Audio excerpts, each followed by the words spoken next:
코스피가 장 초반 낙폭을 일부 만회하고 있지만 여전히 하락권을 맴돌고 있습니다. 환율은 개장 이후 소폭 더 내리면서 1,450원 선에서 등락 중입니다. 도널드 트럼프 미국 대통령 취임 이후 미국이 중국에 부과한 관세가 총 145%로 나타났습니다. 트럼프 대통령은 이런 가운데도 중국과 협상하고 싶다는 뜻을 밝혔습니다. 기획재정부는 월간 경기진단에서 경기를 짓누르는 변수로 미국 관세 문제를 추가했습니다. 이달 초 수출은 반도체와 자동차가 일제히 늘어 관세 영향이 본격화되진 않았습니다. 반포주공 아파트 1단지 재건축의 일반 분양 시기가 당초 예상보다 늦어진 내년 상반기로 확정됐습니다. 올해 서울의 공급 물량에도 영향을 줄 것으로 보입니다.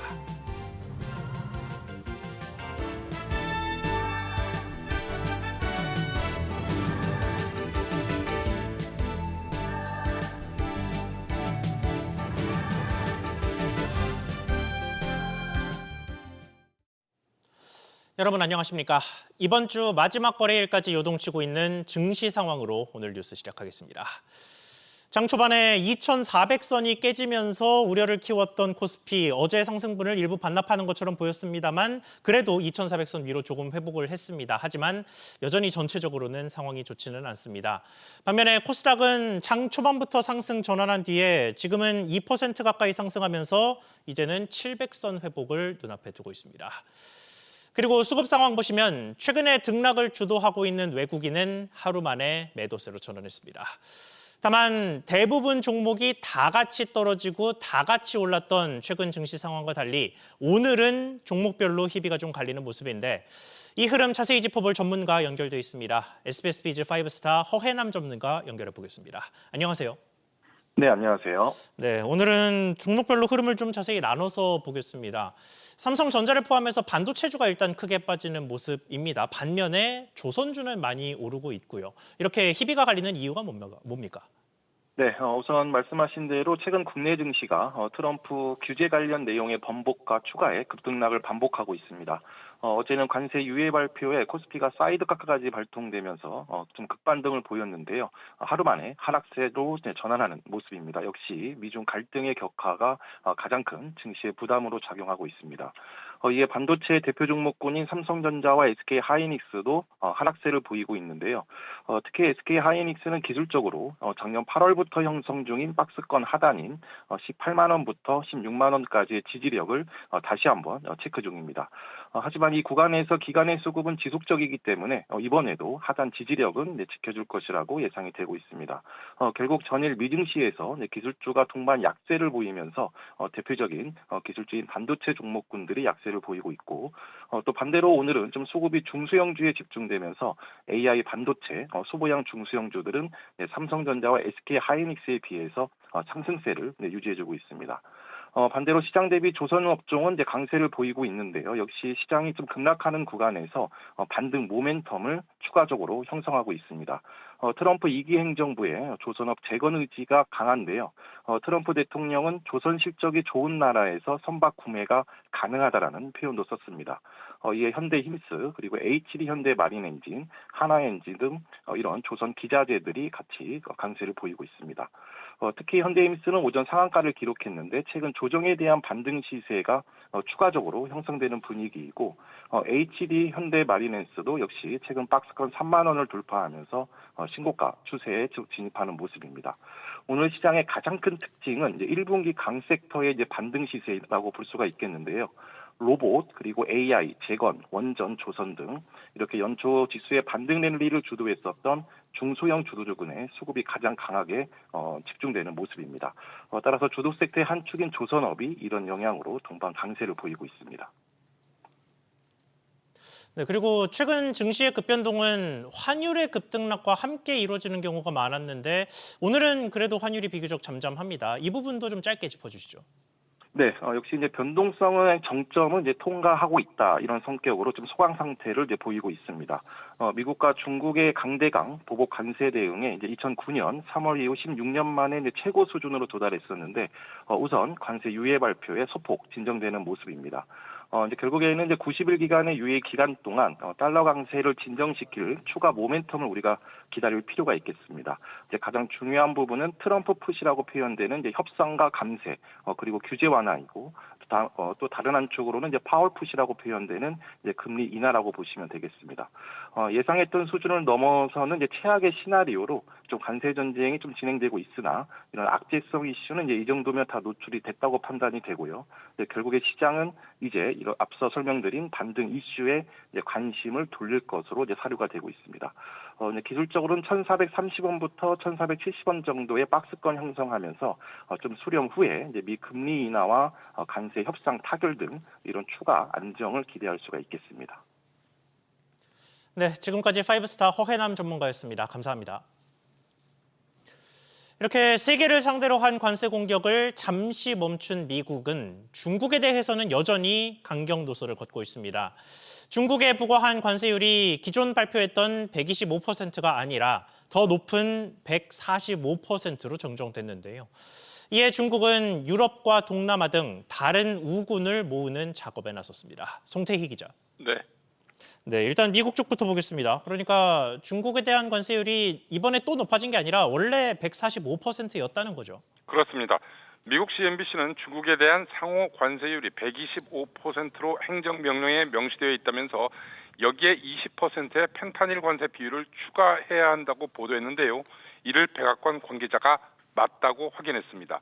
125%에 지난 2월 중국산 펜타닐과 관련해 10%씩 2번, 그러니까 20%를 부과한 관세를 더해야 한다는 겁니다. 트럼프 대통령은 이런 대중 관세가 미 동부 시간 기준 10일부터 부과한다는 점도 명시했습니다. 그러면서도 중국과 협상을 언급했습니다. China wants to make a deal. They just don't know how quite to go about it. And President Xi's a proud man. I know him very well. 네, 그리고 중국은 이에 맞서서 외교전에 나서고 있는 모습입니다. 그렇습니다.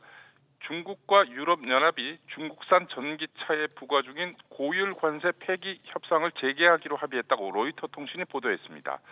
홍콩 사우스 차이나 모닝포스트는 EU 지도자들이 7월 말 베이징을 방문해 시진핑 주석과 정상회담을 가질 것이라고 보도했습니다. 구체적인 날짜는 확정되지 않았지만 90일 유예 마감 시점이 될 것으로 보인다고 관측했습니다. 이런 가운데 시진핑 주석은 다음 주 베트남, 캄보디아 등 동남아 3개국 순방에 나섭니다. 베트남과 캄보디아는 미국으로부터 각각 46%, 49% 관세율을 부과받았습니다. SBS 비즈 송태입니다. 우리 경제에 대한 진단은 갈수록 어두워지고 있습니다. 앞서 국책연구기관 KDI가 대외 여건이 급격히 악화됐다고 강경한 표현을 추가한 데 이어서 기획재정부의 월간 경기 분석에도 관세 우려가 포함됐습니다. 정보윤 기자, 정부의 경기 진단 전해주시죠. 네, 기획재정부는 소비, 건설 투자 등 내수 회복이 지연되고 취약 부문 중심 고용 애로가 지속되는 가운데 미국 관세 부과에 따른 대외 여건 악화로 경기 하방 압력이 증가하고 있다고 봤습니다. 경기 하방 압력이 증가하고 있다는 진단이 지난 1월부터 유지되고 있는 가운데 미국발 관세 전쟁에 대한 우려가 추가됐는데요. 2월 산업활동지표는 설이 있었던 1월 대비 조업일수가 늘어나면서 모두 증가했지만 통상 리스크로 기업의 수출 생산이 위축될 우려가 커진 상황입니다. 글로벌 경제에 대해서는 통상 환경 악화 등으로 국제 금융시장 변동성 확대와 교역 성장 둔화가 우려된다고 판단했습니다. 정부는 우리 기업 피해 지원, 산업 경쟁력 강화 등을 위한 필수 추경 신속 추진 등 통상 리스크 대응에 총력을 다하겠다고 밝혔습니다. 네, 트럼프 대통령이 상호 관세 조치는 유예했다지만 철강과 자동차 관세는 이미 부과가 되고 있잖아요. 이게 최근 수출에 실질적인 영향으로 반영이 됐습니까? 네, 아직 본격적으로 반영되진 않았습니다. 4월 1일부터 10일 수출은 186억 달러로 1년 전보다 13.7% 증가했습니다. 최대 수출 품목인 반도체는 32%, 자동차는 12% 늘며 전체 수출 증가세를 이끌었는데요. 지난 2일부터 승용차와 철강에 대한 미국의 25% 관세 부과가 시작된 만큼 점차 우리 수출에도 영향을 끼칠 전망입니다. 정부는 통상 위기에 대응하기 위해 수출입 은행을 통해 추가적으로 9조 원의 정책 자금을 공급한다고 밝혔는데요. 대체 시장 개척을 위한 수출 다변화 프로그램을 1조 원 규모로 신설하고 공급망 안정화 펀드도 1조 원 규모로 상반기 중에 조성할 예정입니다. SBS 비즈 정부인입니다. 트럼프 대통령의 발언과 함께 증시가 롤러코스터 장세를 보이면서 빚을 내서 주식을 샀던 투자자들도 불안한 시기를 보내고 있습니다. 실제로 증거금을 못 맞춰서 주식을 강제로 매도한 반대 매매 금액은 8개월 만에 최고치를 기록했고 증권사들은 종목별로 신용거래 제한을 걸고 나섰습니다. 이민우 기자, 증권사들 움직임부터 전해주시죠.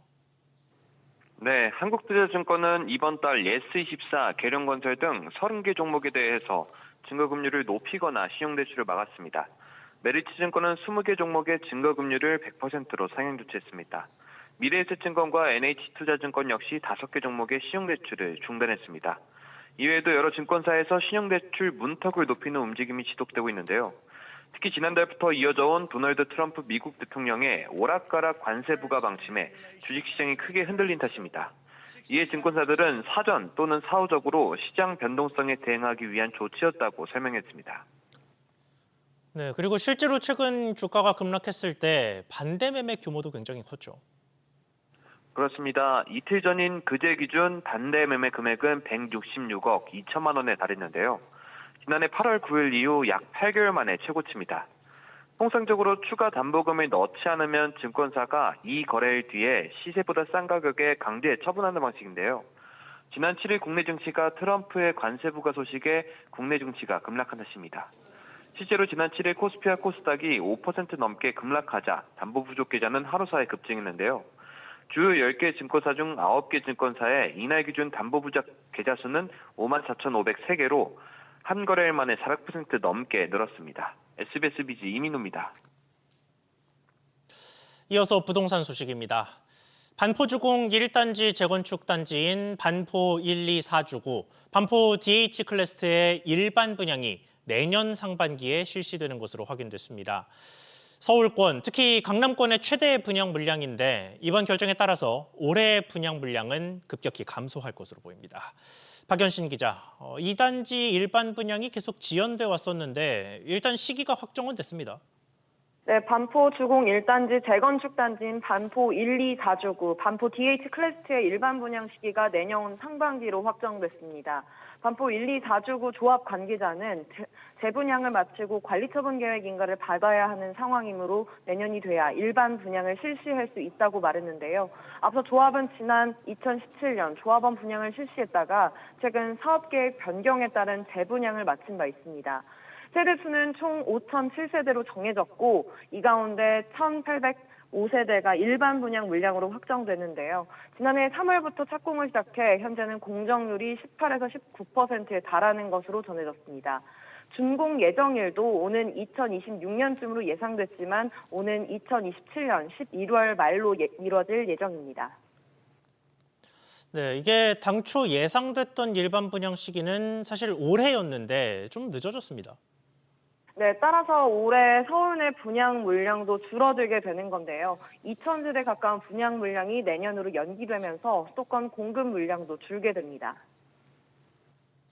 분양 물량이라는 것은 물론 입주까지는 시간이 걸리겠지만 어찌 보면 공급으로 인식될 수 있는 부분도 있기 때문에 전체적으로 시장의 공급이라는 그런 효과, 안심 차원에서는 필요하다고 보여지는데 이게 뒤로 미뤄지고 실질적인 입주 시기까지 늦어졌기 때문에 한편 조합원 분양가는 4,400에서 500만 원으로 책정된 가운데 일반 분양분에 대한 가격은 분양가 상한제에 따라 평당 7,000에서 8,000만 원이 예상되고 있습니다.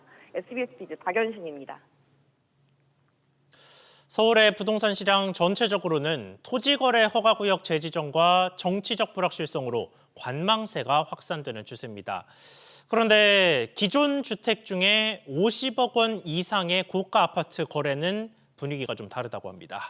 취재기자 연결해서 자세히 알아보겠습니다. 김한진 기자, 최근에 고가 아파트 거래가 많았다던데 얼마나 됐습니까? 네, 국토교통부 실거래가 공개 시스템에 따르면 올해 들어 어제까지 신고된 서울의 50억 원 이상 아파트 거래는 163건입니다. 지난해 같은 기간보다 2.2배 많은 수준입니다. 100억 원 이상 초고가 아파트 거래도 6건에서 8건으로 늘었습니다. 최고가 아파트는 서울시 한남동 한남 더힐로 지난달 전용 면적 243제곱미터가 175억 원에 거래됐습니다. 한남동 나인원 한남 전용 224제곱미터는 158억 원에 거래되면서 뒤를 이었습니다. 성수동 아크로 서울 포레스트 전용 159제곱미터가 지난 2월 135억 원에 거래되면서 3위를 기록했는데요. 지난해 7월 110억 원에 손받기만 직전 거래보다 25억 원 뛰었습니다. 네, 그럼 지역 기준으로 봤을 때는 어디로 거래가 집중됐습니까? 네, 서초구 반포동과 강남구 압구정동에서 집중됐습니다. 반포동 거래가 56건으로 34%를 차지했고 압구정동이 44건, 여의도동 12건, 대치동이 11건으로 뒤를 이었습니다. 압구정동 한양아파트 전용 208제곱미터가 지난 3일 85억 원에 매매됐는데 올해 1월 직전 거래보다 8억 원 뛰면서 신고가를 썼습니다. 서울시가 지난달 24일부터 토지거래 허가구역을 강남 3구와 용산구 전체 아파트로 확대하면서 전체 아파트 거래는 쪼그라들었지만 똘똘한 한 채 선호 현상은 더 강해지면서 이런 고가 아파트 거래가 활발해진 것으로 풀이됩니다. SBS 비즈 김한진입니다. 다음으로 불안에 빠진 기업들 짚어보겠습니다.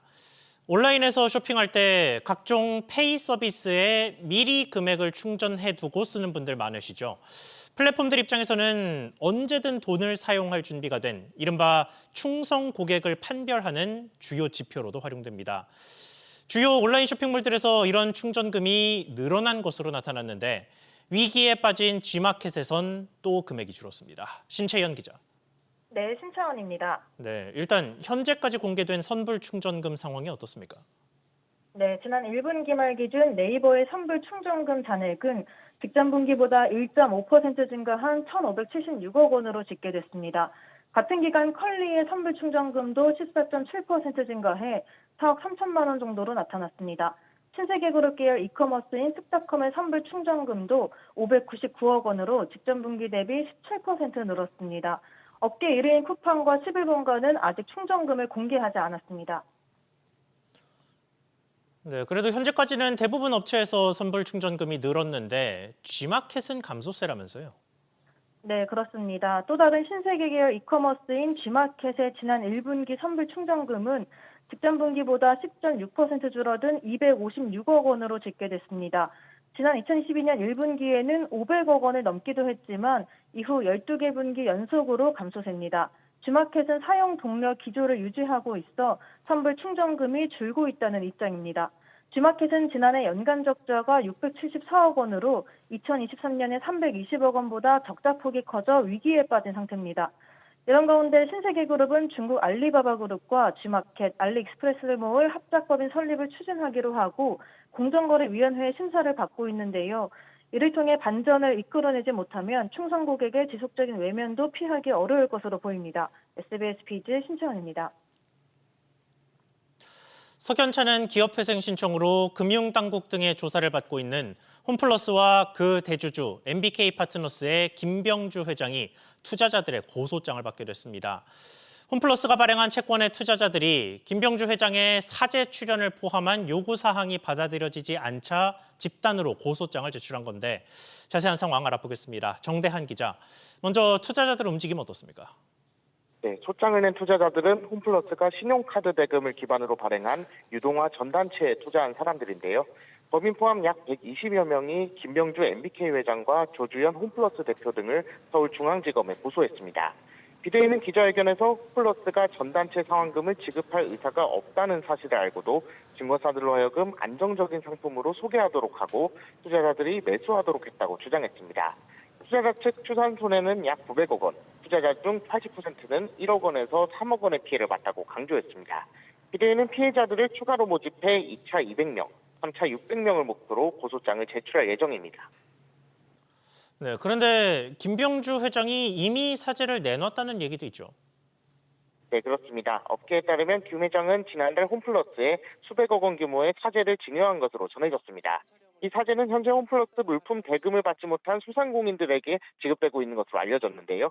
홈플러스는 또 최근 사모펀드로부터 600억 원을 조달하며 주주사 주요 임원이 보증을 섰다고 밝혔는데 여기에 김병주 회장이 참여한 것으로 전해졌습니다. 사제 출연에 대해서는 일부 집행되고 있는 부분은 있으나 금액이 확정되진 않았다는 게 홈플러스 측의 설명입니다. 다만 정치권과 채권단 등에서는 김 회장의 사제 출연 자금이 갚아야 할 규모에 비해 크게 부족하다는 지적이 나옵니다. SBS 비즈 정대한입니다.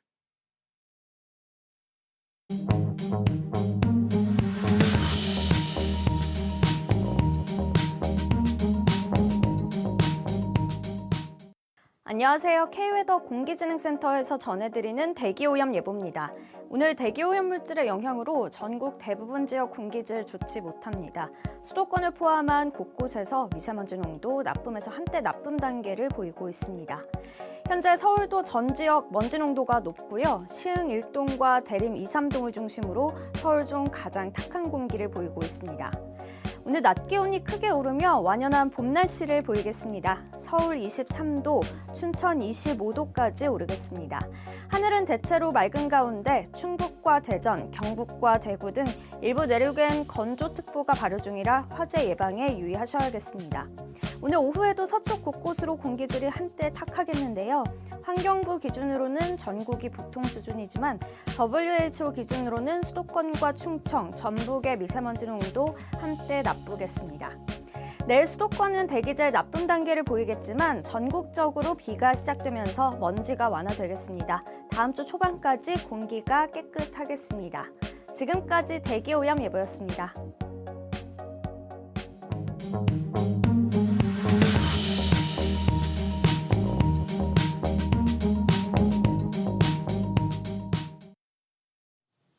뉴스 마치겠습니다. 시청해주셔서 고맙습니다.